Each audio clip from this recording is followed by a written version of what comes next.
교재 30페이지입니다. 이 구약 성경 해설 제가 저설한 이 책을 통해서 구약을 요약해 가고 있습니다. 기본 개론은 서론은 이 책을 통해서 핵심 내용을 소개해 드리고 이후에는 성경의 각 장들을 요약하는 형태로 이렇게 진행할 것입니다. 앞으로 2년 정도 이렇게 창세기부터 말라기까지 구약 성경 전체를 적어도 우리 초대 교회의 교부들이 또 종교개혁 시대의 루터와 칼빈과 같은 우리 종교개혁 선조들이 또 우리 한국 초창기의 그런 믿음의 선조들이 적어도 어떻게 이 구약을 해석해 왔는지를 요약해서 우리 성도들이 빨리 정확하게 구약을 이해할 수 있도록 그렇게 돕고자 성경 전체의 구약을 핵심을 소개하는 그러한 시간으로 가지고 있습니다. 서론 부분에 이제 마지막에서 잠깐 소개할 부분은 성경 난해 구절, 창세기에 있는 상당히 어려운 구절 몇 구절을 상식적으로 이제 여러분들이 좀 잘 기억하실 수 있도록 몇 가지를 소개합니다. 30페이지 보게 되면 창세기 2장 7절에 생기를 그 코에 불어넣으시니는 이 단어는 창조의 독특한 방법과 인간의 신비적 특성을 강조한 것으로 하나님의 에너지가 인간의 코로 들어간 것으로 이해하면 안 됩니다. 그렇게 되면 인간은 하나님의 물질을 나눠받는 반신 반인간적인 존재로 이렇게 오해가 될 수 있습니다.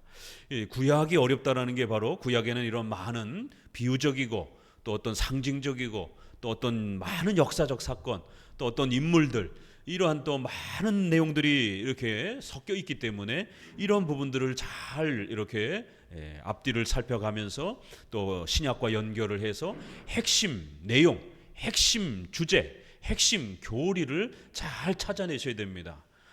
그러한 복음의 핵심의 내용들을 잘 찾아내는 훈련들이 성경 해석을 하는 과정들입니다. 문자는 중요하게 여기지만 그렇다고 지나치게 문자에만 매달려서 상징과 비유적인 이런 부분들을 그냥 문자 그대로 오늘 우리에게 적용하게 되면 아주 심각한 또 그런 일이 벌어질 수 있기 때문에 지나친 또 문자주의도 조심해야 되고 또 성경의 문자를 무시하고 막 상상적인 이러한 또 비유적인 이걸 알레고리칼한 해석이라 해서 중세시대에 이런 영적 해석을 하다가 중세시대가 타락한 겁니다. 한 시대는 이렇게 성경의 문자를 무시하고 영적인 해석으로 모든 것을 그냥 상상적으로 해석하다가 교회가 타락한 거고 종교개혁 시대 이후에는 제세례파, 세대주의 이런 사람들에 의해서 666 14만 4천 명 이런 단어들을 그냥 막 문자적으로 그냥 오늘 우리 시대에다가 막 앞뒤 안 가리고 막 그냥 적용해서 극단적 문자주의 형태로 막 주장하면서 시한부족말론이라든가 이런 아주 극단적인 또 형태의 또 타락들이 일어난 겁니다. 그래서 문자를 소중하게 읽어가되 또 그 문맥을 잘 헤아리면서 신구약 전체의 또 그런 흐름을 또 잘 헤아려가는 이거를 역사적 해석이라고 합니다. 문자적 해석, 역사적 해석, 그리고 마지막에는 성경의 핵심을 찾아내는 복음의 핵심을 찾아내는 교리적 해석, 이걸 신학적 해석이라고도 하는 이런 3단계의 해석법이 지난 2000년 동안 교회가 가르쳐온 중요한 성경 해석법입니다. 그래서 창세기 2장 7절 같은 경우도 하나님이 인간을 흙으로 만드실 때 그 흙에다가 생기를 불어넣는데 하나님이 도대체 어떤 생기를 불어넣는가? 그게 뭐 구름과 같은 이런 하얀 수증기가 그 진흙 속으로 막 빨려 들어갔는가? 그러면 이제 우리가 뭐 영화 같은 데서 보면 영혼이 이렇게 막 하얀 그 영혼이 이렇게 쑥 빠져나오잖아요. 그러니까 이런 걸 상상하면 안 됩니다. 이거는 이제 영화 작가들의 상상인 것입니다. 이거는 하나님께서 인간을 창조하실 때 아주 독특하게 하나님의 형상으로 창조했다라고 하는 하나님의 그 특별한 창조의 능력을 강조하는 것이지 하나님의 영의 일부가 하나님의 신적인 물질 일부가 우리 코 속으로 들어와 가지고 우리가 인간이 된 것처럼 이렇게 되면 신의 물질을 우리가 물려받은 그리스 신화에서 나오는 반은 신이고 반은 인간인 이러한 형태가 되기 때문에 이 생기가 마치 우리 속으로 들어와서 그 생기가 우리 안에 있다가 그게 빠져나가서 막 떠돌아다니고 또 그거를 또 막 이렇게 축기라든가 또 막 이런 걸 통해 가지고 마치 또 악한 그런 또 물질이 우리 몸에 있는 것처럼, 그래서 그 악한 물질을 또 끄집어내야 되는 것처럼 이런 식으로 이렇게 오해될 여지가 있습니다. 이 생기라고 하는 것은 하나님의 특별한 창조를 이렇게 비유적으로 표현하는 겁니다. 창세기 3장 21절에 가죽옷을 지어 입히니라 해서 이 가죽옷은 많은 목회자들이 메시아를 예표하는 짐승의 희생을 뜻하는 것으로 해석하는데 그렇지 않습니다. 그렇게 되면 아담은 구원의 모델이 되어 전 인류의 구원적 대표로서 모든 인류가 구원을 받는 이러한 형태가 되어버립니다. 성경에서 말하는 아담은 죄의 대표자입니다. 로마서에 보게 되면 한 사람이 범죄하여 이렇게 해서 아담은 범죄한 인류의 최초의 인류의 대표자로 이렇게 소개합니다. 그리고 또 한 사람이 오셨으니 예수 그리스도를 이렇게 소개하는 것입니다. 그래서 그리스도는 구원하는 자로 이렇게 소개가 되는 거고, 아담은 타락을 일으킨 범죄의 대표자로 이렇게 소개가 되는 것입니다. 이 가죽옷은 인간이 죄를 짓고 나서 성적인 부끄러움을 느끼기 때문에 추위와 더위를 가려주기 위한 옷 정도로 이렇게 해석해 왔습니다. 이런 해석들이 목사님들마다 교단마다 여러 차이가 있을 수 있어요. 그러나 적어도 우리 장로교 입장에서는 초대교회의 이러한 그 교부들, 목사님들의 대부분의 공통적인, 또 종교개혁 시대의 많은 목회자들의 주류가 이렇게 해석해 왔다라는 겁니다. 일부는 이게 장차 올 예수님을 죽이는 그런 어떤 모형과 비유 아닐까? 이렇게도 봤지만, 그렇게 보게 되면 아담과 그리스도라고 하는 이 큰 두 대조가 깨지기 때문에, 로마서의 이 중요한 이 비교가 깨지기 때문에 아담은 죄를 일으킨 대표자로 이렇게 항상 또 기준으로 이렇게 성경을 소개하는 것입니다.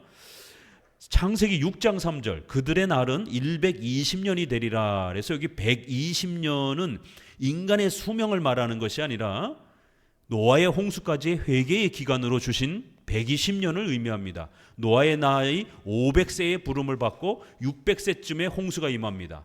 이 기간을 대략적으로 120년으로 이렇게 보는 겁니다. 어떤 분들은 노아 이후부터 이제 인간의 수명은 120살로 줄어들었다. 무드셀라는 막 1000살까지 살고 막 이랬는데, 이제 노아의 이 단어, 이 표현 때문에 이제 인간의 수명이 120년으로 줄어들었다든지 이렇게 해석하는 분들이 있는데, 그건 비주류 해석입니다. 주류의 해석은 노아가 500세쯤에 부름을 받았고, 그로부터 600세, 100년 정도 뒤에 홍수 심판이 임하는 겁니다.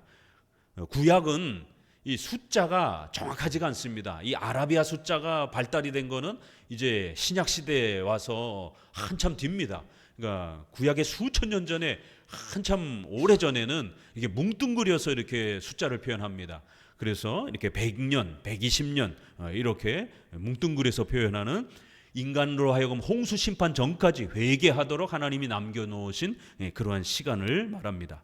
창세기 9장 25절에 가나안은 저주를 받아 그 형제의 종들의 종이 되기를 원하노라 해서 노아의 아들인 함에 대한 저주를 오늘날 흑인들에 대한 저주로 적용하면 안 됩니다.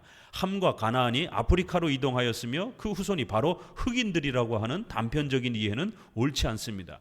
주로 유럽이라든가 스페인, 프랑스, 또 미국에서 이렇게 백인들을 중심으로 해서 흑인들을 노예로 삼고 이렇게 흑인들을 학대하고 막 이럴 때에 이 단어를, 이 문장을 그렇게 해석을 했습니다. 민족주의적으로 해석을 했습니다. 그래서 흑인들은 저주받은 민족이다라는 이런 식으로 이렇게 해서 야벳과 셈은 복을 받지만 이 가나안은 아프리카로 이렇게 내려간 흑인들이다라고 이렇게 해석을 하면서 민족주의적으로 지나치게 이렇게 해석을 한 겁니다. 이 가나안과 또 이 함에 대한, 그 다음에 또 셈, 야벳의 이러한 부분들은 고대의 이제 이러한 이스라엘의 선조들의 한 부류로 이렇게 해석해야지, 어떤 특정한 민족을 대표하는 사람처럼 이렇게 가나안이나 함을 아프리카 사람들의 선조인 것처럼 이렇게 해석하면 안 됩니다. 그 셈 족속을 이제 이스라엘 족속으로 이렇게 이어갑니다. 그건 맞아요. 그렇지만 야벳 족속을 황인종, 우리와 같이 이렇게 황인종으로 이렇게 또 해석을 하려고 해요. 그렇지만 사실 백인과 황인종이 이렇게 명확하게 구별이 안 되고 또 인도 같은 사람들은 굉장히 새카맣잖아요. 그럼 흑인도 아니고 또 황인종도 아니고, 그럼 그 사람들은 어떻게 구별할 겁니까? 또 가나안 이 흑인들이다 그러면 흑인들은 그러면 구원 못 받습니까? 이제 이러한 식으로 해석하면 안 된다라는 것이죠. 조심해야 됩니다. 이거는 이제 고대의 이제 선조들 중에 이렇게 또 책망을 받고 또 꾸지람을 받는 그런 한 특별한 민족으로 구별해서 해석하면 됩니다. 창세기 15장 10절 새는 쪼개지 아니하였으며라는 내용을 아브라함의 자손들이 애굽에서 400년 동안 포로 생활의 원인으로 해석하면 안 됩니다. 이제 어떤 분들은 아브라함에게 너무 집중하다 보니까 아브라함이 제사 준비하다가 새를 쪼개야 되는데 쪼개지 않고 또 아브라함이 잠깐 졸아가지고 그래서 하나님 앞에 책망받아가지고 400년 동안 이스라엘이 포로 생활했다라고. 아니 잠깐 졸았다라고 하나님이 이스라엘 백성을 400년 동안이라 이렇게 징계를 하면 너무 하나님의 공의에 대한 부분들을 훼손시키는 겁니다. 바벨론 포로 생활 70년 할 때도 하나님이 얼마나 많은 회개의 기회를 주셨습니까? 인내하고 참고 또 기회를 주고 수많은 용서의 시간들을 주고 이랬는데 아브라함은 잠깐 졸았다라고, 그리고 그 새를 쪼개지 않았다라고 해가지고 다른 거는 쪼개놨는데 새는 안 쪼개놨다라고 해가지고 그 벌을 받아갖고 400년 동안 이렇게 포로 생활을 했다. 이렇게 되면 하나님의 정의 문제가 심각하게 훼손될 수 있습니다. 아직은 레위기가 나타나지 않았기 때문에 레위기 정도 가서야 구체적인 제사법이 나옵니다. 레위기에서도 보게 되면 새는 작기 때문에 쪼갤 수가 없습니다. 큰 짐승들은 쪼개가지고 이렇게 제사를 드리고 그러지만 새는 그냥 이렇게 목을 비틀어가지고 이렇게 제사를 드리는 이런 장면이 나옵니다. 그렇기 때문에 이거는 아브라함의 죄라기보다는 아모리 족속이 아직 죄가 관영하지 않았다, 이런 표현이 나옵니다. 아모리 족속이 아직 죄가 더 창궐하지 않았기 때문에 400년 동안 더 기회를 주시는 거예요. 그리고 이스라엘 백성들은 애굽에 내려가서 400년 동안 오랜 시간 동안 또 민족이 안전하게 번성할 수 있도록 이런 하나님의 배려로 해석해야지 아브라함이 죄를 져가지고 400년 포로 생활한 걸로 이렇게 해석하면 안 됩니다. 창세기 18장 2절에 눈을 들어 본즉 사람 셋이 맞은편에 섰는지라 한 분, 여기서 한 분은 구약의 그리스도입니다. 구약에서 성부 하나님이 여호와 하나님 이렇게 많이 나타납니다. 그런데 하나님께서 우리 인간에게 뭔가 하나님의 뜻을 전달해 주시고 하나님이 우리 인간을 만나 주시고 이런 장면들이 나오면 구약의 그리스도로 해석하시면 됩니다. 신약에는 예수님이 인성을 취하여 사람으로 오십니다. 그러나 구약에는 모세의 떨기나무라든가 또 불기둥이라든가 구름기둥이라든가 이렇게 다양한 또 천사의 모습으로 나타나시기도 하시고, 이렇게 구약에는 그리스도께서 중보자의 역할을 하시기 때문에 성부 하나님의 뜻을 우리 인간에게 전할 때는 항상 그리스도가 중보자가 되셔서 하나님의 계시와 말씀을 전하는 것입니다. 다양한 형태로 하나님이 나타나시는 겁니다. 그럴 때 그리스도로 해석하시면 됩니다. 왜냐하면 아브라함이 여호와께 기도하더라 이렇게 표현을 하기 때문에 그런 것입니다. 그런데 그 마주대하고 있던 분은 사람 셋이 찾아왔다 이렇게 말하고, 그리고는 아브라함과 함께 먹고 마십니다. 그래서 잠깐 구약에 참된 몸이 아닌 임시로 이렇게 몸을 만들어 주셔서 천사 둘과 대동해서 아브라함에게 찾아오시는 그런 그리스도의 모습인 겁니다. 이렇게 사람 셋이 아브라함에게 찾아왔는데, 그리고 둘은 롯을 구하기 위해서 소돔과 고모라로 두 천사가 내려갔더라 이렇게 표현합니다. 그리고 한 분은 남아서 아브라함과 의인 10명만 있으면 소돔과 고모라를 멸망시키지 마세요, 말아주세요 라고 하는, 이렇게 여호와께 기도했더라 이렇게 나옵니다. 그래서 여기서는 한 분은 그리스도로 해석하면 됩니다. 창세기 19장 5절에 우리가 그들을 상관하리라, 소돔과 고모라의 사건이죠. 이거는 성범죄, 동성애를 뜻합니다. 자유주의자들은 이 부분을 성범죄로 보지 않으려고 합니다. 그래서 소돔과 고모라가 멸망한 거는 동성애 때문이 아니다. 그죠? 서로 시기하고 질투하는 그런 사회적 정의가 망가져서 그런 것이다. 이렇게 해석을 합니다. 그러나 2000년 동안 이 구절은, 이 히브리어는 동성애를 뜻하는, 성관계를 뜻하는 단어로 그렇게 해석해 왔고, 소돔과 고모라가 멸망한 거는 이러한 성적 범죄가 창궐하는 그런 윤리적 타락으로 또 해석을 하는 겁니다. 창세기 26장 7절에 그는 나의 누이라 하였으니 라는 말은 진실입니다. 리브가는 아브라함의 사촌 누이라고 이렇게 되어 있는데 이거 오타입니다. 삼촌지간입니다. 아브라함과 사라입니다. 사라. 이거 조금 오타가 났습니다. 요거는 26장은 이삭과 리브가의 이야기입니다. 아브라함과 사라는 삼촌지간입니다. 죄송합니다. 아브라함과 사라는 이복 동생입니다. 아버지는 같은데 배가 다른 진짜 여동생인 것이에요. 그런데 이삭과 리브가는 삼촌지간이에요. 그렇게 촌수가 정리됩니다. 구약에서는 이스라엘 공동체가 너무 연약해서 그들의 생존을 보존하기 위하여 하나님께서는 임시적으로 4촌에서 8촌 가족 간의 결혼도 허락하십니다. 특별히 아브라함의 며느리를 구하는 장면에 보게 되면 자기 친척에게 가서 신앙을 가지고 있는 자기 친척에게 가서 아내를 구하도록, 며느리를 구하도록 이렇게 요구하는 장면이 나옵니다. 그래서 이거는 어떻게 보면 근친 결혼 형태잖아요. 그렇지만 구약에는 이러한 근친 결혼 형태를 임시적으로 허용을 합니다. 왜냐하면 아브라함의 가족들밖에는 신앙생활을 하고 있는 사람이 없잖아요. 그렇기 때문에 하나님께서는 근친이라고 하는 부분을 임시적으로 허용하면서 백성들이 더욱 퍼져나갈 때까지는 이러한 특별 결혼을 허락하는 겁니다. 그렇지만 이제 신구약 전체를 통해서 우리가 결혼 법칙을 보게 되면 사회적 상식의 선에서 근친 결혼은 이렇게 금지가 되는 겁니다. 그리고 이제 우리나라의 근친이라고 하는 친인척 이렇게 범위 내에서 사촌, 팔촌 이렇게 되어 있습니다. 우리도 친척, 인척 이렇게 할 때 친척 부분에서는 사촌지간의 결혼을 금지하고 있고, 인척지간 이렇게 남자 이 계열 쪽에 사촌과 팔촌의 이 부분이 친인척으로 이렇게 아무튼 법률적으로 구별이 되어 있습니다.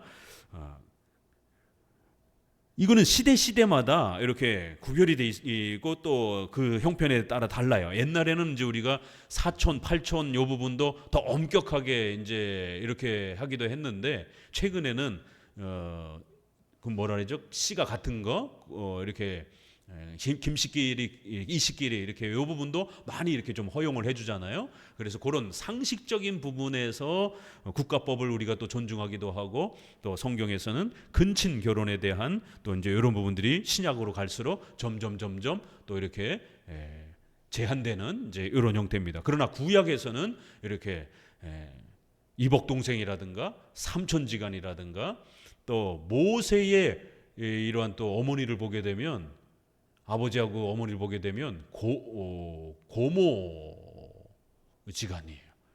그래서 이제 성도들이 성경을 읽다가 당황하는 게 이거 어떻게 근친 결혼을 이렇게 허락할 수가 있나 이렇게 이제 오해하는 경우가 있고, 그래서 그거를 오늘 우리 시대에다가 이렇게 바로 적용하려고 하게 되면 큰일 나는 겁니다. 분명히 이 나의 누이라 했을 때 이건 사실이에요.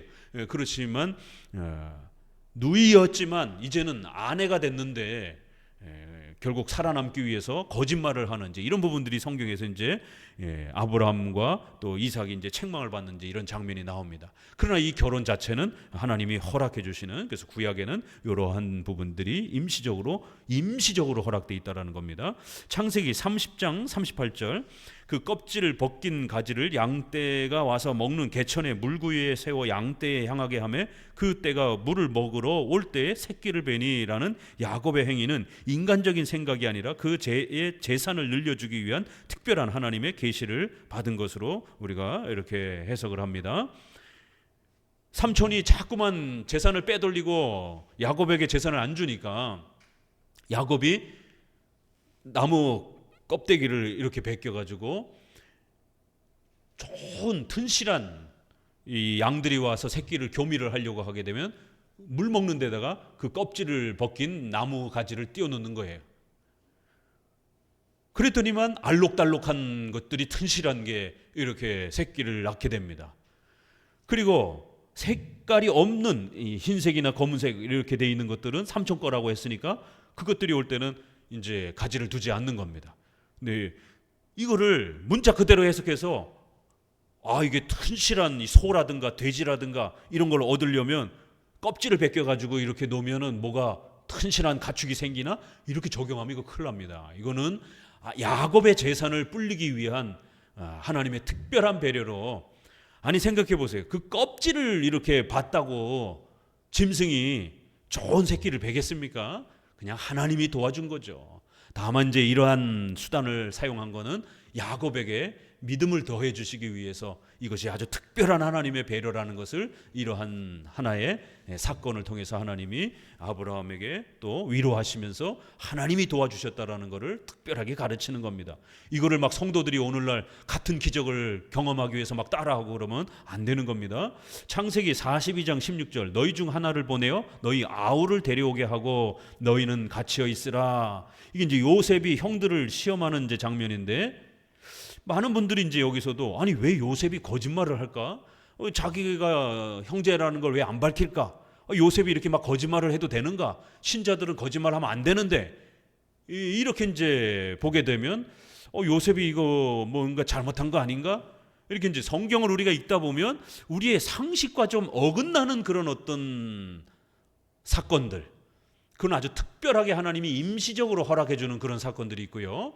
또 우리의 상식에 안 맞는, 도덕 윤리적 상식에 안 맞는 어떤 그러한 또 이렇게 요셉의 이런 행동들이 나오게 되면 그거는 우리의 필요보다는 이 시대에 이 바로 요셉과 형제들의 이 관계 때문에 요셉이 임시적으로 자신의 위치를 밝히지 않는 그런 특수한 상황으로 해석을 해야 되는 겁니다.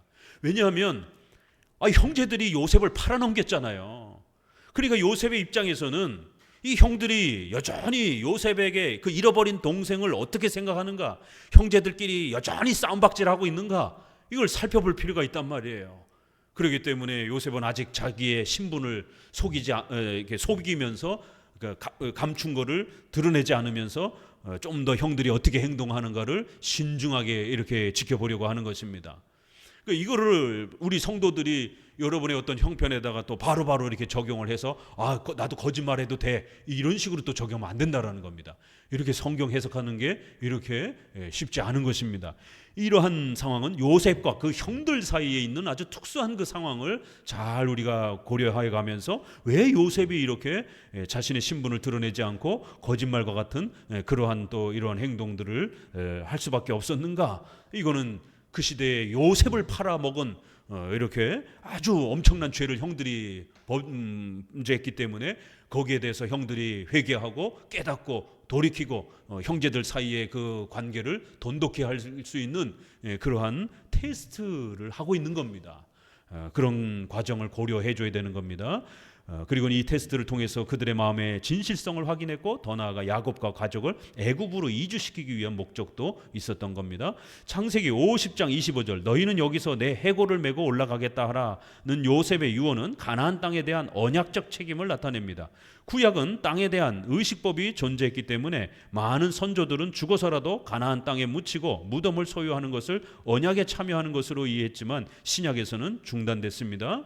그러니까 이러한 약속도 이거를 문자 그대로 우리 성도들이 따라해서는 안 되는 겁니다. 지금은 가나안 땅도 다 없어진 거고 예수님이 오셨기 때문에 이러한 특별한 명령들은 장차 올 예수님을 가르치기도 하고 또 천국을 가르치기도 하는 이런 모형적 비유적 성격이 있기 때문에 예수님이 오신 다음에는 더 이상 구약의 이러한 명령들은 우리 신자들에게 요구되지 않는 것입니다. 이것은 바로 가나안 땅에 묻혀야 되는 약속의 땅인 천국을 상징하는 바로 그 가나안 땅에 자신의 뼈를 묻어서라도 마치 고향 땅에 묻히는 것처럼 그 천국에 자신의 뼈가 묻히기를 천국 백성이 되기를 소망하는 그러한 소망을 이렇게 무덤이라고 하는 이러한 훈련을 통해서 반드시 아브라함의 자손들은 가나안 땅에 묻으라고 하는 천국에 그렇게 거주하고 머무르려고 하는 이 신앙을 이렇게 매장 이런 장사 문화를 통해서 장례 문화를 통해서 가르친 것입니다. 이거는 오늘 성도들에게 어떤 장례와 관련된 그러한 신앙적 규범을 가르치는 게 아닙니다. 이거는 천국을 소망하도록 그렇게 하나님이 약속해 주신 가나안 땅에 반드시 머물러 살라라고 이렇게 수단으로, 신앙의 수단으로 사용하신 것입니다. 자, 이제 우리 창세기 이제 본격적으로 1장으로 들어가 봅니다. 창세기 1장은 앞서서도 창조 장면과 관련해서도 대략적인 기본 내용들은 설명을 드렸습니다. 자, 창세기는 앞서 말씀드린 것처럼 신구약 전체에 대한 뼈대와 핵심이 담겨 있는 아주 소중한 성경입니다. 자, 그러면 창세기 이 앞부분에 1장부터 11장까지가 전반부에 해당이 되고 12장부터 아브라함에 대한 선택을 중심으로 해서 이제 본격적으로 이렇게 모든 아브라함의 후손들의 이야기가 아브라함, 이삭, 야곱 이렇게 세 인물이 소개가 대표적으로 됩니다. 요셉도 소개가 되지만 대략 아브라함, 이삭, 야곱. 그래서 구약으로 이제 뒤로 넘어가면 나는 아브라함의 하나님, 이삭의 하나님, 야곱의 하나님이다. 이런 표현을 아주 즐겼습니다. 이렇게 창세기는 크게 둘로 나눠지고요. 자, 그러면 앞부분은 먼저 창조주 하나님에 대한 위대한 이 내용을 소개합니다. 하나님께서 홀로 창세기 3장 14절에 있는 것처럼 나는 스스로 존재하는 자다 라고 하는 이 하나님의 이름처럼 하나님은 영원토록 스스로 존재하시는 전지전능하신 자존하신 그런 하나님이었습니다. 그런데 하나님의 특별한 계획 속에서 우주 만물을 만드시기로 계획하셨고 때가 되어 창조를 통하여 우주 만물을 만드신 것입니다. 6일 동안 이렇게 창조를 하셨고 6일에 사람을 만드시는 각 가정들이 나옵니다. 그리고 이제 각 날에 보게 되면 보시기에 좋았더라, 보시기에 좋았더라 라는 단어가 각각 계속해서 따라붙습니다. 31절에도 다 만드시고 난 다음에 그 지으신 모든 것을 보시니 보시기에 심히 좋았더라. 이게 성경에 보게 되면 하나님이 기뻐하셨더라, 하나님이 흠양하시고 흡족해 하셨다. 제사 장면에도 보면 이런 것들이 나옵니다. 하나님이 기뻐하셨다, 보시기에 좋았다. 이런 부분들은 하나님의 절대 주권을 표현하는 표현입니다. 하나님이 하늘에 계셔서 원하시는 모든 기뻐하시는 것들을 행하십니다. 이런 표현도 마찬가지예요. 하나님이 원하시는 대로, 하나님이 기뻐하시는 대로 하나님은 인류의 역사의 모든 창조를 하나님 자신의 영광을 드러내기 위해서 로마서 11장 36절에 있는 것처럼 모든 것이 하나님에 의해서 창조되었고 하나님으로 말미암아 창조되었고 또 하나님께로 그렇게 돌아간다라는 거예요. 오직 모든 영광을 하나님께, 이렇게 로마서 11장 36절에 모든 창조는 하나님으로부터 시작되었고 그리고는 하나님을 기쁘시게 해드리기 위하여 하나님의 영광을 드러내기 위한 목적으로 그렇게 하나님이 창조하셨다라는 것이에요. 이렇게 인류 역사의 존재 이유, 저와 여러분이 존재하는 또 이유, 우리의 한평생을 살아가는 모든 각각의 인생의 이러한 모든 다양한 삶의 역사의 이유는 바로 하나님의 영광을 위해서, 하나님이 보시기에 기뻐하시고 하나님이 좋아하시는 방식대로 그 모든 역사가 펼쳐져 간다라는 것입니다. 하나님의 영광을 위해서 우리 모두는 존재한다라는 거예요. 종교개혁자들의 표 중에 오직 성경으로, 오직 예수 그리스도로, 오직 믿음으로, 마지막에는 오직 하나님께 영광을, 이렇게 종교개혁자들은 창세기에 바로 이 구절, 로마서 11장 36절에 있는 바로 오직 하나님께 영광이라는 표현을 읽어내면서 성경 전체의 핵심은 뭐라고요? 인간의 구원이 아닙니다. 인간의 구원도 중요해요. 그러나 인간을 구원시켜서 그 다음은요, 우리가 잘 먹고 잘 살고 우리 원하는 대로 살고 이 목적을 위해서 성경은 우리에게 하나님을 가르치는 게 아닙니다. 인간이 죄인이 되었기 때문에 죄인된 인간을 구원시키는 것입니다. 왜요? 바로 이 창세기 1장에 오직 하나님께 영광을 위하여 인간이 사명을 감당하도록. 인간의 구원은 수단이라는 겁니다. 최종 목적은 오직 하나님께 영광을 돌리기 위한 목적으로 그렇게 하나님이 온 인류를 역사해 가시는 것입니다. 자칫 마치 우리의 구원을 위해서, 우리를 위해서 하나님이 존재하는 것처럼, 이렇게 내 소원을 성취하기 위해서 하나님이 존재하는 것처럼 이렇게 기독교를 설명하면 안 됩니다. 인간의 구원은 반드시 필요합니다. 그러나 인간의 구원이 왜 그렇게 반드시 필요합니까? 죄인된 인간은 하나님을 영화롭게 하지 못하기 때문에 오직 하나님을 영화롭게 할 수 있도록 구원을 시켜주는 거예요. 그래서 구원받은 자로서 이제 하나님의 말씀을 따라 성령 하나님의 도우심으로 하나님이 보시기에 좋았더라, 하나님이 모든 기뻐하시는 대로 그 창조를 이루시고 하나님의 역사를 펼쳐나가시려고 하셨던 그 하나님의 거대한 영광을 위하여 우리 인류가 살아가도록 우리를 구원하고자 하시는 것입니다. 이렇게 인류 역사의 모든 최종 목적은 오직 하나님께 영광이라고 하는 사실을 꼭 명심하셔야 됩니다. 자, 이 일을 위해서 26절, 27절에 하나님이 가라사대 우리의 형상을 따라 우리의 모양대로 우리가 사람을 만들고 그로 바다의 고기와 공중의 새와 육축과 온 땅에 기는 모든 것을 다스리게 하자. 하나님이 자기 형상 곧 하나님의 형상대로 사람을 창조하시되 남자와 여자를 창조하시고 하나님이 그들에게 복을 주시며 그들에게 이르시되 생육하고 번성하여 땅에 충만하라, 땅을 정복하라, 바다의 고기와 공중의 새와 땅에 움직이는 모든 생물을 다스리라. 이렇게 하나님은 하나님의 영광을 위하여 인류 역사에게 거대한 명령을 주셨습니다. 땅에 번성하여 충만하라는 겁니다. 가정을 꾸리고 남자와 여자가 가정을 꾸려서 자손을 계속해서 번성해가고 자손이 많아지게 되면 사회가 형성이 되는 겁니다. 그렇죠? 사회가 형성이 되면서 국가와 사회가 형성이 되어져 가면서 인류가 문명을 발전시켜가면서 그렇게 세상을 통치하고 다스려가면서 하나님의 영광을 위하여 인류가 바르고 정직하게 번성해 가라는 것이에요. 이걸 우리가 창조명령이라고 그러고도 말하고 노동명령이라고도 말하고 직업명령이라고도 말합니다. 가정명령이라고도 말하는 것입니다. 우리의 가정, 직장, 국가, 사회, 이 모든 것이 더럽고 악한 것이 아닙니다. 물론 죄악을 범했고 그 타락이 인류 가운데 있기 때문에 인류의 이런 문화들은 분명히 죄악된 것이 있습니다. 그러나 그렇다고 해서 우리가 금욕주의나 이원론자들처럼 의식주와 관련된 이런 국가, 사회, 경제, 교육, 가정 이런 모든 것들을 더럽다라고 취급하면서 그저 교회에서 예배드리고 그저 기도하는 것만 거룩한 것처럼 이렇게 극단적으로 분리돼서 고립돼서 살아가는 것은 이건 옳지 않습니다. 신앙은 신앙대로, 교회는 교회대로, 또 우리의 국가와 가정과 직장과 우리의 또 삶의 터전인 의식주와 관련된 이런 모든 문화와 관련된 이러한 또 삶도 하나님의 영광을 위해서 반드시 바쳐져야 됩니다.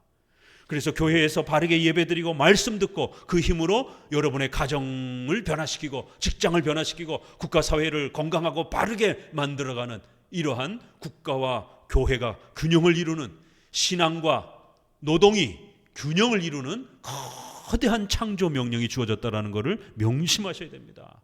그래서 우리 보수 신앙을 추종하고 따르는 이러한 교회들은 국가의 이러한 악에 대해서 침묵할 수가 없는 것입니다. 반드시 국가의 악에 대해서 책망하면서 왕이, 대통령이 왜 존재하느냐? 대통령의 권한은, 왕의 권한은 무한한 권한이 아니라는 거예요. 루이 14세가 내가 곧 국가다, 법이다 이러면서 자기가 마치 신인 것처럼 이렇게 행사할 때 수많은 기독교인들이 저항하면서 왕은 하나님의 종이다라는 거예요. 창조명령, 국가와 가정과 직업과 사회가 잘 질서대로 유지되어 가도록 그래서 교회가 열심히 예배드리고 또 우리 성도들이 시민으로서 가정과 직장을 잘 번성시켜 나갈 수 있도록 도와주는 역할을 왕이 해야 되는 것이지, 왕이 신처럼 굴면 안 된다. 교회를 핍박하고 시민들을 억압하고 이러면 하나님 앞에 반드시 벌을 받는다라고 책망하고 저항한 것입니다. 왜요? 국가사회와 이런 모든 삶은 하나님의 영광을 위해서 하나님이 창조하신 것이기 때문에, 그래서 이렇게 땅에 번성하여 충만하여 땅을 다스리라라고 하는 창조명령, 노동명령, 직업명령의 거룩한 창조명령이 소개가 됩니다. 자, 2장에 들어가서는 그 놀라운 이제 종교명령이 또 소개가 되는 것입니다. 2장 1절에 2절 3절에 하나님이 일곱째 날에 복을 주시며 이렇게 안식일을 또 세워주시는 장면이 나옵니다. 종교적, 신앙적 또 이런 명령들이 소개가 되어지는 것을 보게 됩니다.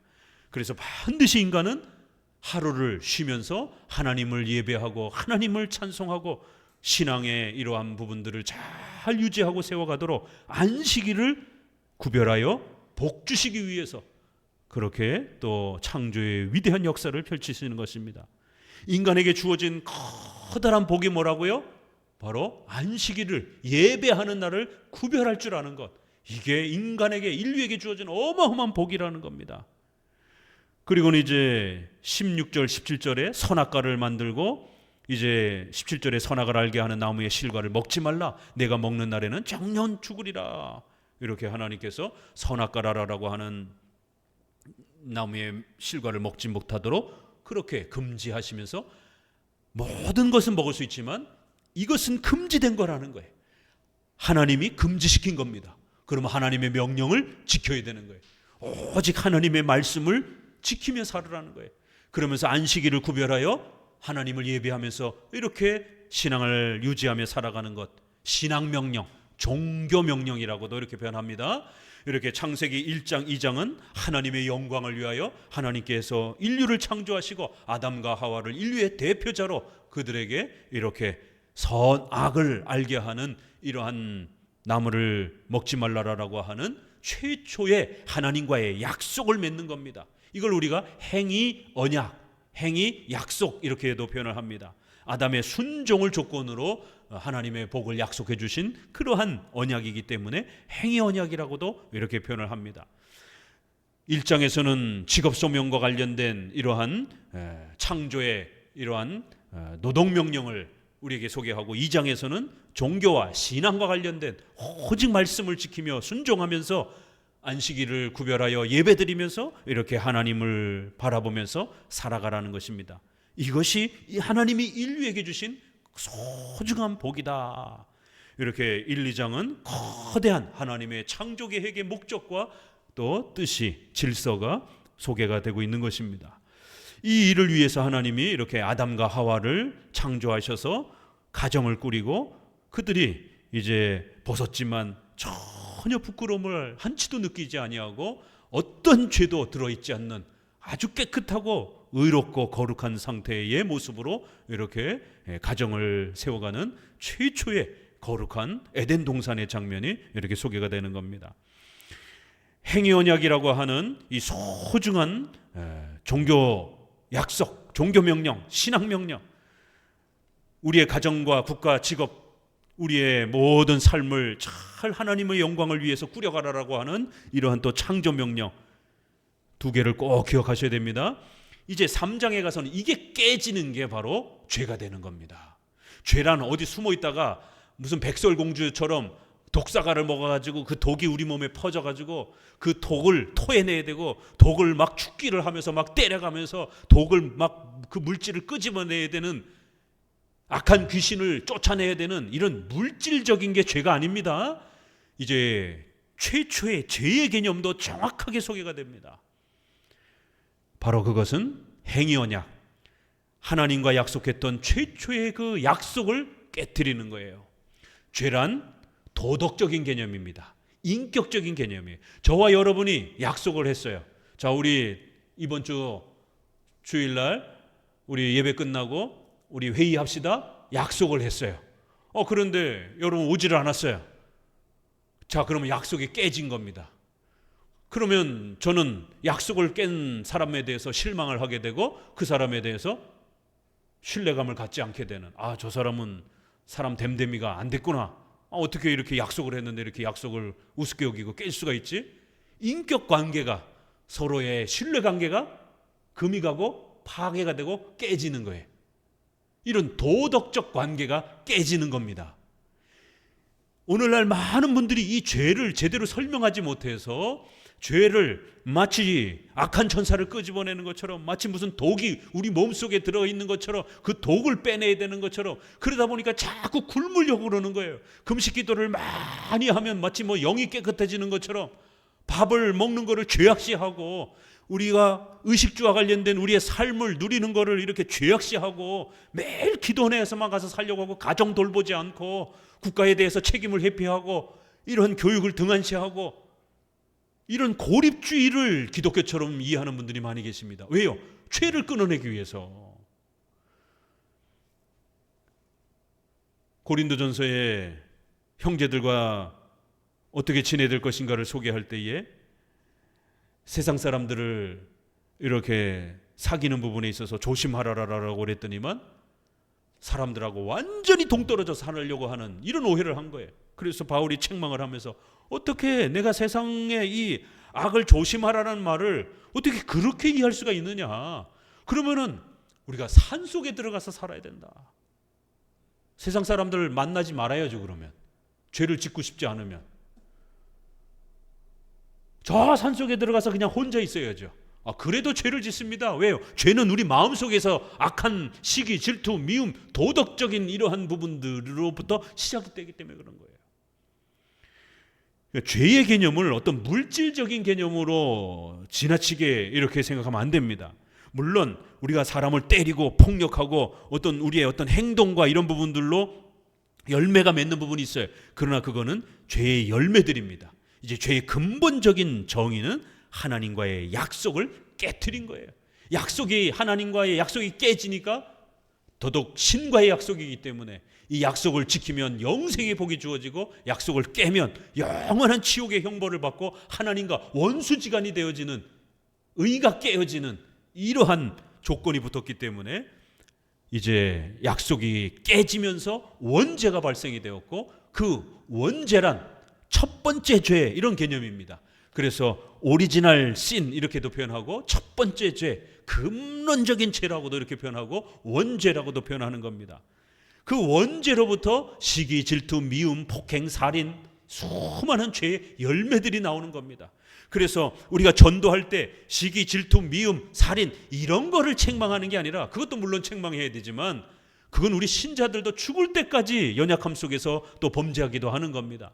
우리가 전도할 때 전도한다라고 하는 거는 우리가 죄인입니다, 이 죄를 지은 채로 죽게 되면 지옥에 떨어집니다 라고 말할 때는 바로 그 원죄를 말하는 겁니다. 원죄 때문에 우리가 하나님의 형벌을 받아 영원한 지옥의 형벌을 받는 겁니다. 아담의 범죄는 아담 한 사람과 약속한 게 아니라, 아담은 인류의 대표가 되어 모든 인류의 후손들과 약속을 함께 대표자로 맺은 거기 때문에, 아담이 약속을 성취하면 모든 인류가 구원을 받는 거고 영생의 복을 받는 거고, 아담이 범죄하면 로마서 5장에 있는 것처럼 우리가 선악과를 따먹지 않았어도 아담의 그 범죄 때문에 연대 책임을 지는 거예요. 이거 어려운 개념이 아닙니다. 우리가 은행에 빚보증 쓸 때 연대 보증을 쓰잖아요. 또 아버지가 보증 잘못 쓰게 되면 그 집안 사람, 집안 부인, 자녀들 다 길거리로 나앉잖아요. 그 아이들이 보증 쓴 게 아니잖아요. 자식들이 보증 준 게 아니에요. 그렇지만 가족이라고 하는 이 연대 관계 때문에 아버지가 보증 잘못 써서 사업이 망하게 되면 그 식구들은 모든 생계가 위험에 빠지는 것이에요. 그리고 또 남을 위해서 연대 보증 섰다가 같은 책임을, 아니 내가 돈도 안 빌렸는데도 불구하고 연대 보증을 섰기 때문에, 이렇게 인류의 관계는 이렇게 연대해서 책임을 지는 이러한 사회적 관계가 존재합니다. 가족 관계 안에도 존재하고 어떤 경제 관계를 통해서도 이렇게 연결이 되기도 하고요. 그렇기 때문에 하나님은 인류의 관계를, 인류의 대표자를 세워서 모든 후손이 하나님의 약속에 함께 서로 얽히도록 그렇게 창조를 하신 것이. 그 방법이 가장 좋은, 인류를 영생으로 초대하기 위한, 각자를 테스트하는 게 아니라 가장 좋은 걸 아브라함에게 주고, 아브라함이 성공하면 모든 인류가 복을 받는 거고, 아브라함이 잘못하면 모든 인류가 죄인이 되는, 이런 방식으로 하나님이 행위 언약을 맺어준 겁니다. 그런데 아담이 사탄의 유혹에 넘어가서 범죄했고, 범죄로 인하여 죄에 대한 책임, 정령 죽으리라라고 하는, 영원히 지옥의 형벌을 받아야 된다라고 하는, 하나님과 원수지간이 될 것이다라고 하는 죄에 대한 책임과 형벌이 발생한 겁니다. 그래서 원죄에는 두 개가 있습니다. 원죄라고 하는 이 안에는 두 개가 있어요. 이 원죄를 구성하는 두 개가 있어요. 하나는 죄책, 죄에 대한 책임을 져야 되는 거예요. 지옥의 형벌을 받아야 되는 책임이 우리에게 주어진 겁니다.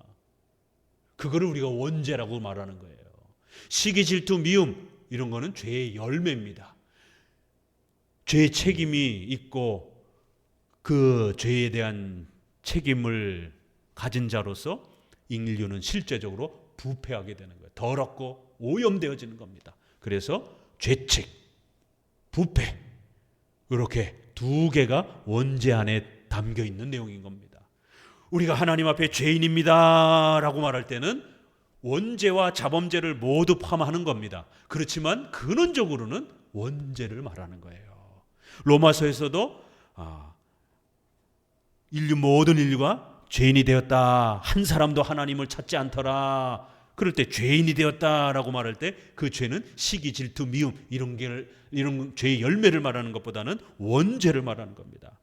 최초의 아담의 타락으로 인해서 모든 인류가 죄인이 된 바로 이 원죄, 그 원죄에는 하나님 앞에 약속을 깨트려서 이제 우리는 벌을 받아야 되는, 형벌을 받아야 되는 책임이 존재하고, 그 책임을 갖는 죄인이 되니까 실제로 부패하고 더러운 존재로 그렇게 우리가 또 열매가 되어지는, 이렇게 원죄라는 이 말에는 하나님 앞에 형벌을 받아야 되는 죄에 대한 책임과 실제로 부패하고 더러워지는 이런 모습이 원죄 안에 담겨 있는 겁니다.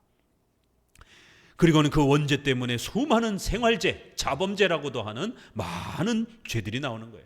그래서 우리 성도들이 구원받는다라고 할 때는 이 원죄의 근원적인 이 책임으로부터 벗어나는 겁니다.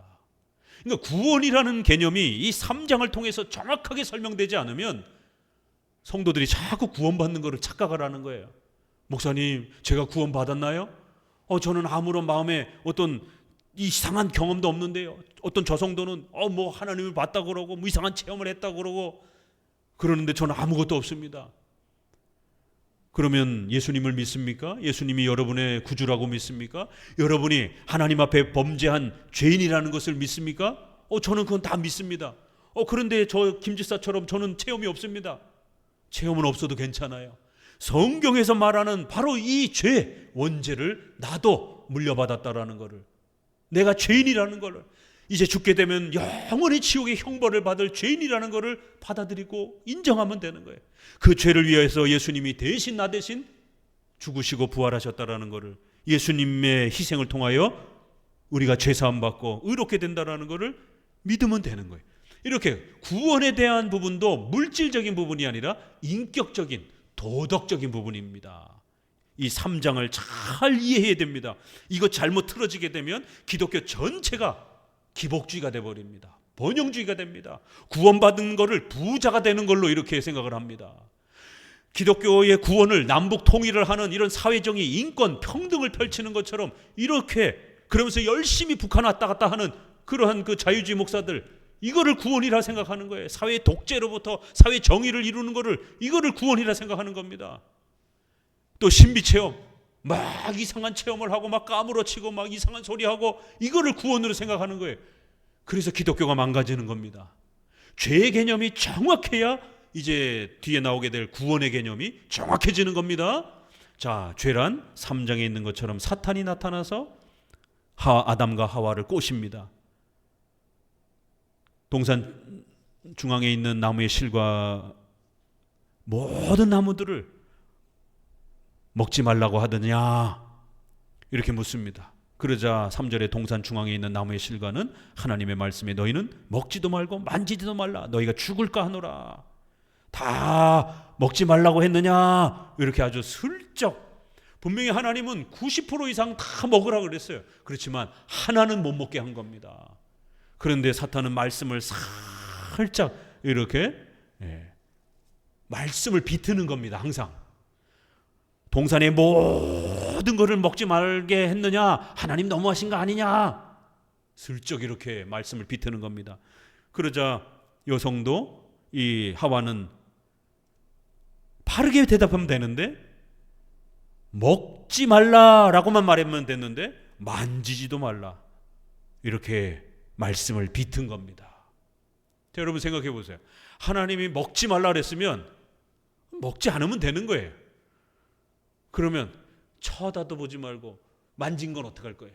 쳐다보는 건 어떡할 거예요? 이렇게 토를 달면서 이렇게 말씀을 비트는 겁니다. 그럼 만졌으면 하나님이 명령을 어긴 거야, 안 어긴 거예요? 애매지잖아요.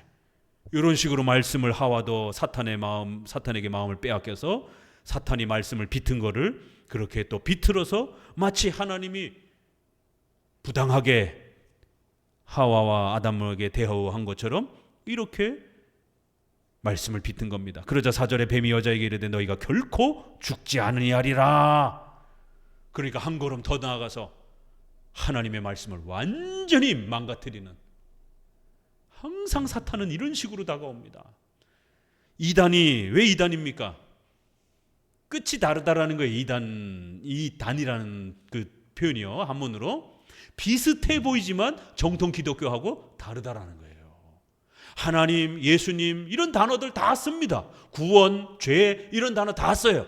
그렇지만 정통 기독교하고 사도신경을 고백하는 기독교의 이 핵심 교리를 지켜가는 사도신경의 삼위일체, 이성 일인격의 예수님, 오직 믿음으로 구원, 성경은 무한 하나님의 말씀, 이러한 성경의 핵심 교리를 안 믿는 거예요. 단어는 비슷하게 다 갖다 쓰는데 우리 사도신경의 고백을 따라 정통 기독교의 가르침과 교리를 안 믿는 거예요. 이게 이단입니다. 이렇게 사탄은 말씀을 비틀면서 결국 하나님은 뭐라 그랬습니까? 2장 17절에 정령 죽으리라라고 말씀하셔서 강력하게 경고하셨는데 사탄은 3장 4절에 결코 죽지 아니할 것이다 라고 이러면서 말씀을 완전히 성도들이 거부하도록, 성경 말씀을 믿지 못하도록, 오늘날 한국교회가 왜 이렇게 타락하고 부패하며 한국교회가 예수님 외에도 구원이 있다라고 하는 이런 WCC와 같은 이런 종교 혼합주의와 종교다원주의에 버젓이 참여하고 있습니까? 나 외에 다른 신을 내게 두지 말라라고 이렇게 성경은 분명하게 신약 구약 전체에서 참된 신은 성경에서 말하는 오직 삼위일체 한 분이라고 말씀하시는데 어떻게 교회가 타종교회도 구원이 있다라고, 타종교회 신도 신이다라고 이렇게 포용할 수가 있냔 말이에요. 하나님의 말씀을 믿지 않기 때문에 그런 겁니다. 말씀을 자기 마음대로 비틀어서 해석하기 때문에 그런 것이에요. 2000년 동안 우리 기독교회가 성경을 어떻게 해석해 왔는지, 왜 2000년 동안 사도신경을 고백하면서 이것이 성경의 핵심 교리다라고, 핵심 가르침이다라고 하면서 지켜왔겠습니까? 그런데 그럴 때마다 수많은 이단들이 등장을 하면서 하나님의 말씀을 비틀고 꼬고 자기 멋대로 해석하고 결국에 가서는 하나님의 말씀을 안 믿는, 이런 식으로 하나님의 말씀을 버린 겁니다. 결코 죽지 아니하리라, 성경은 결코 죽으리라 이렇게 경고하고 있는데 사탄은 결코 죽지 않을 것이다, 오히려 너희가 하나님과 같이 될 것이다. 결국 이것은 열매 하나 따먹은 죄가 단순한 그런 문제가 아닙니다. 하나님은 열매를 100개, 1000개, 10,000개도 더 줄 수 있습니다. 열매 하나 따먹었다고 하나님이 전 인류를 지옥의 형벌로 하고 이런 째째한 하나님이 아닙니다. 이 선악과는 하나님과의 약속의 상징이었습니다. 너가 주인이 아니라 하나님이 주인이라고 하는 약속의 표징이었던 거예요. 모든 것을 우리가 다 먹을 수 있다면 우리가 주인인 것처럼 착각할 수 있잖아요. 그러니까 하나님이 에덴 동산 한 군데다가 주인 있음 이렇게 표시를 해놓은 겁니다. 이건 너 마음대로 못함 이렇게 표시해 놓은 거예요. 이 동산에는 주인이 있구나. 내가 주인이 아니구나. 우리 인류가 주인이 아니구나. 신이 존재하는 그 신의 명령을 지키면서 그 에덴 동산에서 살아가야 되는 거예요. 우린 주인이 아니라는 거예요. 그걸 끊임없이 이 선악과 나무를 통해서 하나님의 말씀을 들으면서 아담과 하와는 깨닫고 배울 수 있도록 하나님이 그렇게 신이 존재한다라는 표시를 준 겁니다. 그렇기 때문에 이걸 건드린 건 뭐예요? 하나님 없이, 하나님 필요 없다라고 하는, 내가 주인이 되고 싶어하는. 왜 하나님을 인정해야 됩니까? 왜 교회를 다녀야 됩니까? 싫습니다. 난 내 돈 벌어서 내 가족들하고 내 맘대로 그냥 나 혼자 살겠습니다. 신이 어디 있습니까? 신처럼 나는 내 인생의 주인으로서 내가 모든 걸 판단하겠습니다. 이게 죄인 겁니다.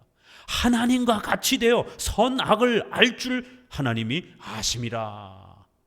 결국 이거는 인류가 아담과 하와가 선악과를 따먹은 것은 바로 하나님과 약속을 깨트린 불순종이요, 하나님과 같이 되려고 했던, 신과 같이 대등한 위치에서 인생의 주인이 되고 싶어 했던, 신을 자신의 인생에서 없애고 싶었던, 이러한 신을 제거하고 싶었던 이러한 인류의 무서운 죄입니다.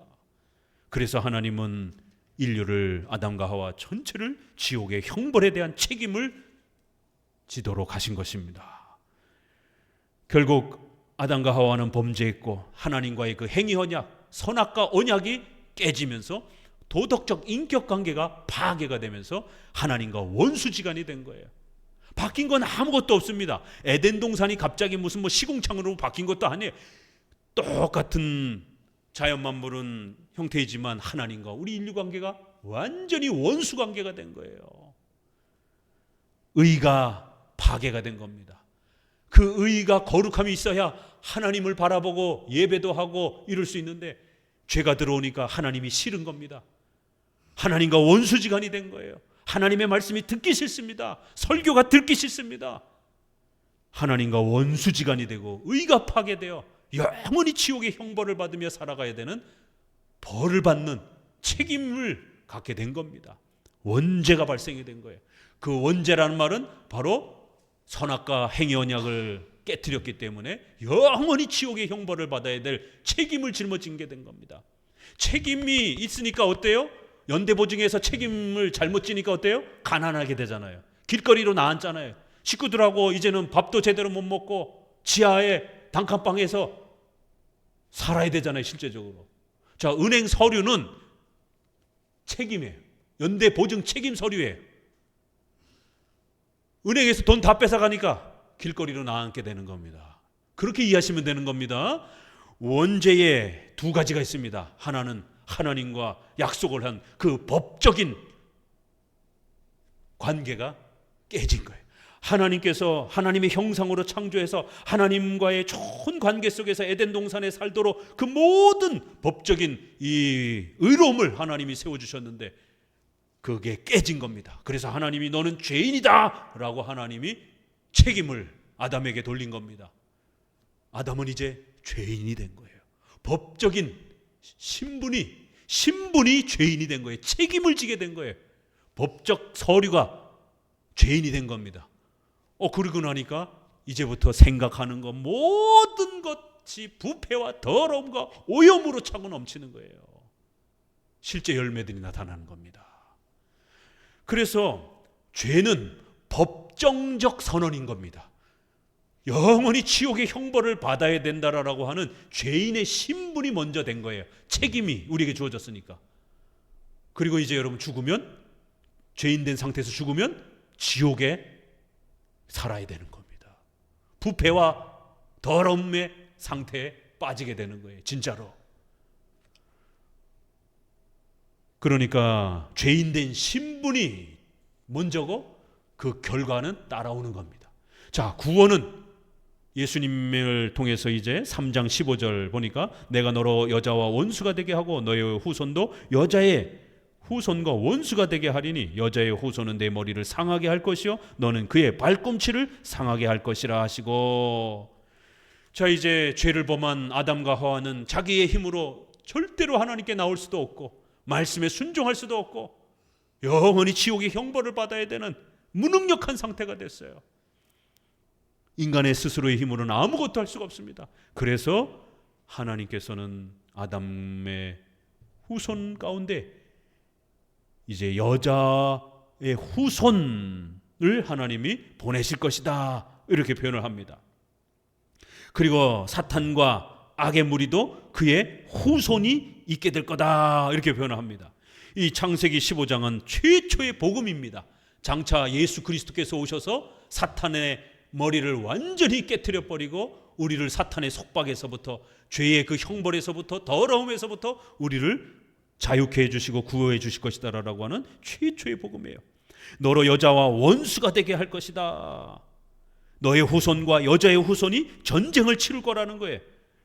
그리고는 이 여자의 후손을 갈라디아서 3장에 가니까 여럿을 가리켜 그 후손이라 하지 아니하고 오직 예수 그리스도를 가리켜 말한 것이다 라고 이렇게 말하는 거예요. 그래서 예수님이 십자가에 죽으시는 것을 발뒤꿈치 상하는 걸로 이렇게 표현을 하는 겁니다. 사탄은 예수님을 죽입니다. 발뒤꿈치 정도 상하게 한 거예요. 그러나 예수님은 다시 부활하여 사탄의 머리를 완전히 파괴해버려서 사탄을 영원히 벌하시고 우리를 사탄의 속박으로부터 자유케 해주시는 구원의 역사를 베풀어 주실 것이다라고, 이렇게 예수 그리스도와 그 그리스도의 중보자 되심과 예수님이 우리의 모든 죄를 해결해 주실 것을 약속하는 최초의 복음. 그래서 이거를 은혜의 언약이라고 말합니다. 왜요? 행위 언약. 바로 아담과 하와가 하나님과 맺었던 이 행위 언약을 우리 인간이 이제는 지킬 수 없는 죄인의 상태가 되었기 때문에 예수님이 오셔서 두 가지를 해결해 주는 게 구원입니다. 죄값이 발생했어요. 정령 죽으리라, 영원히 지옥에 빠져서 벌을 받아야 되는 죄값이 발생이 됐잖아요. 이걸 누군가 해결해야 돼요. 정령 우리가 죽어야 돼요. 우리가 죽으면 아무것도 이제 할 수가 없으니까 예수님이 우리 대신 죽고 우리를 살리는 거예요. 죄값을 치러야 됩니다.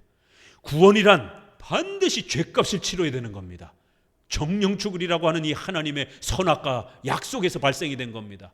지키면 영생의 복을 누리는 겁니다. 천국에서. 어기면 지옥에서 영원히 벌을 받는 거예요. 그래서 예수님은 두 가지를 우리를 위해서 해주시는 겁니다. 우리 대신 죄값을 치르는 거예요. 그래서 예수님이 우리 대신 죽으셔야 되는 거예요. 정령 죽으리라고 경고하셨고 약속하셨으니까 누군가는 죽어야 돼요. 그러니까 우리 대신 예수님이 죽으시는 겁니다. 그래야 우리의 모든 죄값을 대신 짊어지시는 거예요. 대속적 죽음이라는 겁니다. 자, 그걸로만 끝난 게 아니죠. 선악과 그 명령은 누군가 지켜야 돼요. 그건 하나님의 명령이요 율법이기 때문에 이게 이제 뒤에 가서는 율법이라는 단어로 이제 확장이 됩니다. 그 하나님의 명령을 완벽하게 지키면 영생의 복을 주겠다고 하나님이 약속한 겁니다. 근데 이제 우리 힘으로는 지킬 수가 없는 거예요. 그래서 예수님이 이 땅에 오셔서 아담에게 명령하셨던 그 모든 의의 명령을 예수님이 순종하신 거예요. 그래서 로마서 5장에서는 한 사람이 범죄함으로 모든 사람이 사망에 빠졌고 형벌에 빠졌다, 죽음에 빠졌다, 죄에 빠졌다 이렇게 말하고, 한 사람이 오셔서 순종하심으로 하나님의 의를, 하나님의 명령과 요구를 만족시켰다, 의롭게 되었다, 이렇게 표현합니다. 예수님이 우리를 대신하여 선악과 명령, 하나님의 최초의 의의 명령, 율법의 요구, 너희가 하나님의 말씀을 완벽하게 지키면 영생을 줄 거라고 하는 이 순종을 예수님이 우리 대신 완벽하게 이루셔서 의를 획득하신 거예요. 그리고 그 의를 값없이 우리에게 주신 겁니다. 이게 구원입니다. 이렇게 창세기 3장에서는 원죄와 관련된 인류의 최초의 타락과 관련된 아주 중요한 내용이 나오고, 그 인류의 타락을 어떻게 해결해 줄 것인지 구원에 대한 최초의 약속이 3장 15절에 나옵니다. 어떻게 보면 신구약에 있어서 제일 중요한 그런 또 비중이 있는 장입니다. 구원이란 부자가 돼서 떵떵거리고 사는 그런 개념이 아닙니다. 사회 정의를 이룩하는 그런 개념도 아닙니다. 신비 체험하면서 이상한 체험을 하는 그런 개념이 구원이 아닙니다. 죄인 된 우리의 신분이 죄값이 없어지고 의의 신분으로 바뀌는 거예요. 하나님이 우리를 계속해서 죄의 책임을 가지고 있는 죄인된 사람들로 우리를 심판하시고 보시겠다라는 거예요. 하나님은 심판주니까 너는 죄인이다 라고 선언하신 것이에요. 그런데 이제부터는 더 이상 우리를 죄인이라 하지 아니하시고 너는 의인이다 라고 선언해 주는 거예요. 그래서 이걸 우리가 법정적 선언이라고 말하는 겁니다. 목사님, 제가 구원받은 걸 어떻게 하죠? 구원이란 뭐죠? 구원받으면 갑자기 막 몸이 떨리나요? 구원받으면 갑자기 뭐 이상한 몸에 변화가 나타나는가요? 아니요. 구원이란 창세기 3장 15절 여자의 후손인 예수 그리스도가 우리의 메시아가 오셔서 우리 대신 십자가에 죽으시고 죄값을 해결해 주시는 거예요. 우리 대신 선악과의 그 행위 언약의 하나님의 율법의 명령을 온전히 순종하셔서 의를 획득하시고 그 의를 값없이 우리에게 주셔서 우리가 의인이 되는 겁니다. 죄사함 받고 의인이 되는 거예요. 의의 신분을 얻는 거예요. 우리의 신분이 변화되는 거예요.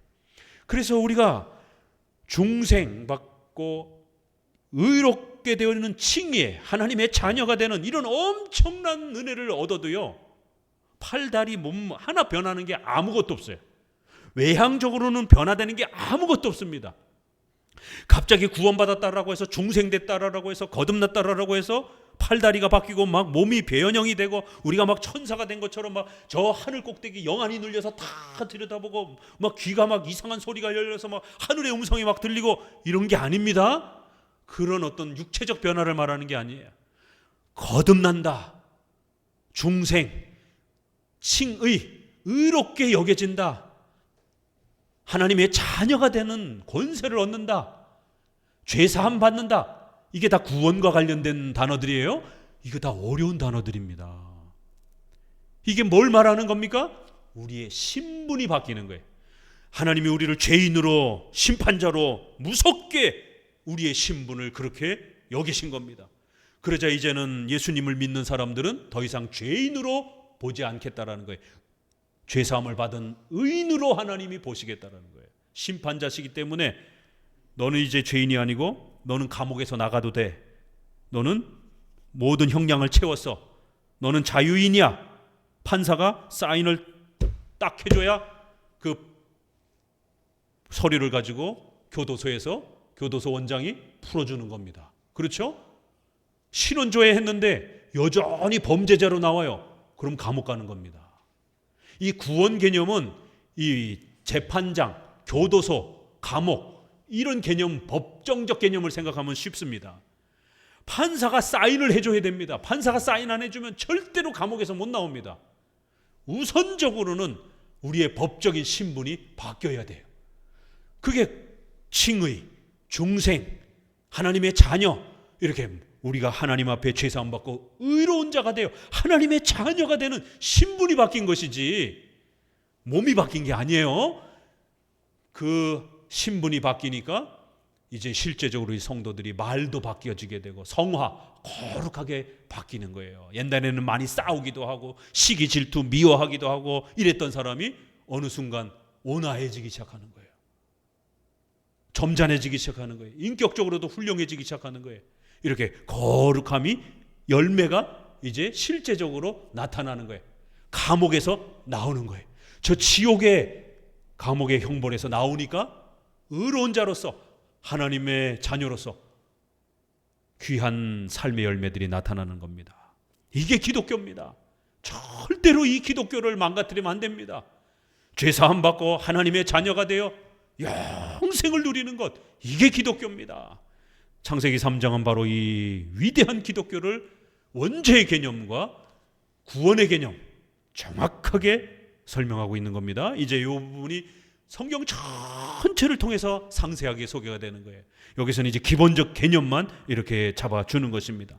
자, 그러자 이제 4장에서부터는 원죄가 얼마나 무섭고 그 원죄로 말미암아 실제적으로 이제 인간의 더러운 부패와 악이, 특별히 자범죄, 우리가 실제로 범하는 죄의 이 악독함들이 얼마나 무섭게 실제로 나타나는지 죄의 그 무서움들을 이제 4장부터 본격적으로 소개를 합니다. 아담의 두 아들이 태어났습니다. 가인과 아벨이 태어났는데 가인이 자신의 제사를 하나님이 받지 않았다라고 해서 동생을 쳐서 죽인 거예요. 시기 질투죠. 히브리서에 보니까 하나님이 가인의 제사를 안 받으시고 아벨의 제사를 받았다. 그 이유를 아벨이 믿음으로 드렸다. 이렇게 나옵니다. 그러니까 아벨은 짐승을 바치고 가인은 곡식을 바쳐서 하나님이 짐승만 좋아해가지고 아벨을 기뻐한 거다. 이렇게 해석하면 안 됩니다. 믿음으로 살은 거예요.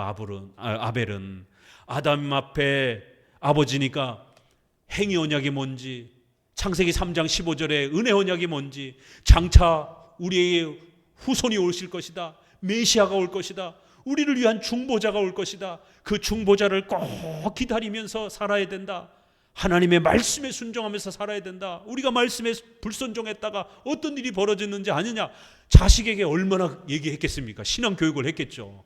근데 이 큰아들인 가인은 에이, 그 무슨 에덴 동산이 어디 있어? 뭐 그 쳐다 난 보지도 못했는데 무슨 선악과야? 아버지를 엄마가 가르쳤던 신앙의 교육들을 무시해 버린 거예요. 믿음이 없는 거예요. 가인은. 그런데 아벨은 아버지의 신앙 교육을 마음에 새겼고 믿음으로 제사를 드린 겁니다. 하나님 앞에 거부당하자 동생을 몰래 쳐 죽입니다. 어떻게 세상에 동생을 쳐 죽입니까? 다른 사람도 아니고. 전속 살인이 벌어지잖아요. 창세기에는 이렇게 인류의 이 부패와 악이 원죄로 말미암아 찾아오는 인간의 이 더러움과 악이 시기, 질투, 미움이 결국 살인까지 저지르게 되는 이러한 인류의 무서운 전적으로 부패한 악을 있는 그대로 소개하는 것입니다. 오히려 가장 아껴야 되는 가족을 죽이는 이런 처참한 죄악을 범하더라는 거예요. 그리고는 이제 그 저주받은 이제 죄악의 후손들을 쭉 소개를 합니다. 자, 그러면서 후반부 뒤에 가인의 자손들이 쭉 소개가 될 때에 20절에 아단은 야발을 낳으니 그는 장막에 거하여 육축치는 자의 조상이 되었고, 21절 그 아우의 이름은 유발이니 수금과 통소를 잡는 자였고, 22절에 실라는 두발가인을 낳았으니 그는 동철로 각양 날카로운 기계를 만들고, 그리고 성을 건축을 합니다. 이 부분이 비록 가인의 자손이지만 문화를 이렇게 건설해 가잖아요. 기계, 음악, 예술, 이런 성의 건축, 이런 국가 사회의 이러한 문화가를 건설해 가는데, 정치에 교회가 목사가 중립을 지키고 정치에 침묵하라라고 주장하는 많은 그러한 분들은 이 구절도 국가론과 연결을 해서 악한 것처럼, 국가는 더러운 것처럼, 국가는 신자들이 신경 쓸 게 못 되는 아주 더러운 가인의 것이다라는 거예요. 이렇게 해석하는 분들이 있어요. 초대교회 때 영지주의, 영적인 것, 교회 예배만 거룩하고 세상은 더럽고 악한 거라는 거예요. 그래서 영적인 이러한 지식을 너무 강조해. 그래서 그들을 영지주의라고 그러는 겁니다. 중세시대의 수도원, 목사 신부들이 성도들 만나고 이런 것도 싫다라는 거예요. 성도들 다 죄인이니까, 세상은 다 악하니까 저 산속에 수도원에 들어가서 기도하고 예배드리고 이러고 사는 거예요. 종교개혁 시대 때 제세례파라라고 하는 또 이런 신비주의자들, 국가에 어떤 책임도 지지 않습니다. 국가의 어떤 것에도 관심을 갖지 않습니다. 국가 회피주의, 국가 분리주의. 오늘날 부르짖는 목사와 교회는 국가의 중립을 지키고 침묵해야 된다라고 하는 이 메시지, 이 교리가 바로 제세례파에서 나온 겁니다. 왜요? 루터와 칼빈이 국가 위정자와 협력하면서 종교개혁을 했거든요. 그러니까 이 제세례파 사람들이 어떻게 이 더럽고 악한 국가의 이 위정자들하고 협력을 하면서 교회의 개혁을 도모할 수 있느냐? 이건 더러운 것이다. 왜? 창세기에서 봐라. 가인이 만든 게 뭐예요? 국가, 사회, 예술, 음악, 건축, 이런 모든 문화생활들은 다 가인의 후손들이 만든 거라는 거예요. 이렇게 극단적인, 이걸 이원론주의라고 그러고 금욕주의자들이라고 합니다. 주로 이런 사람들이 극단적 문화 생활을 분리시킵니다. 국가를 분리시킵니다. 금욕주의를 취합니다.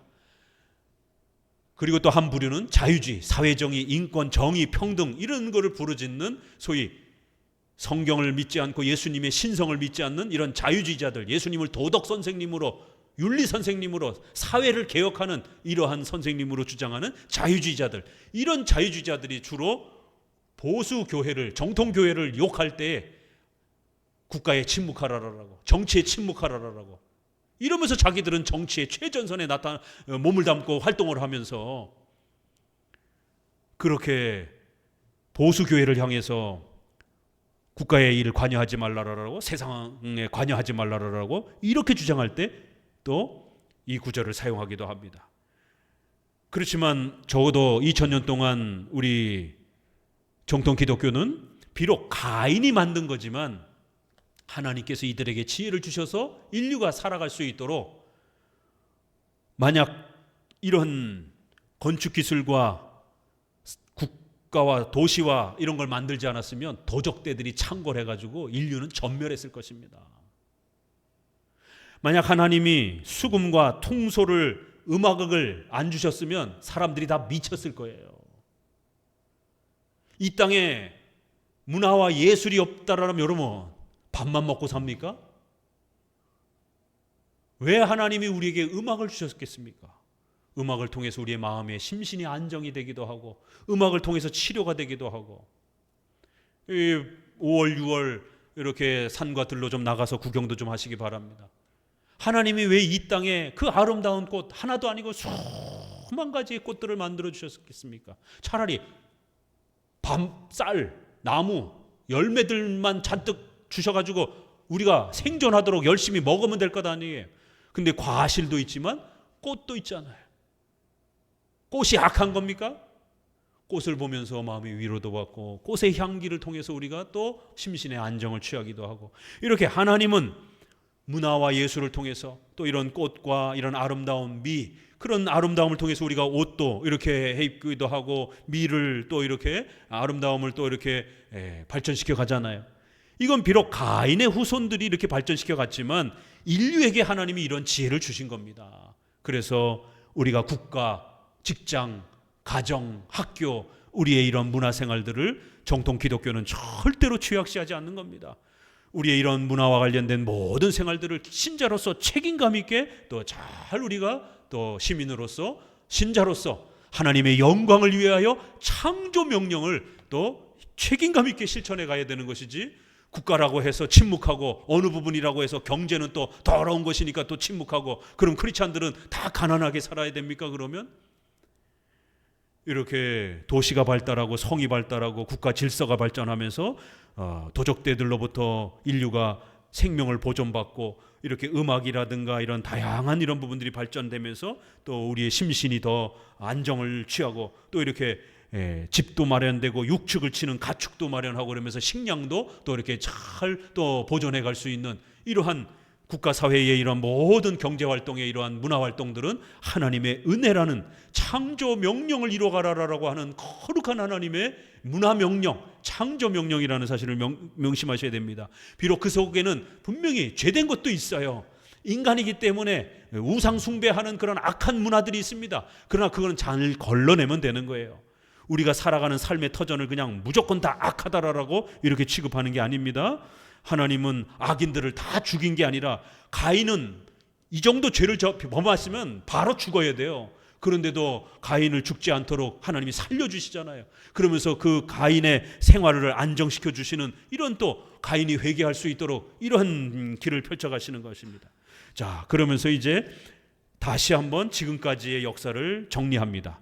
5장에 아담의 자손의 계보가 이러하니라 이러면서 하나님이 사람을 창조하실 때에 하나님의 형상대로 지으시되 남자와 여자를 창조하셨고. 참 이 성경이 친절하죠.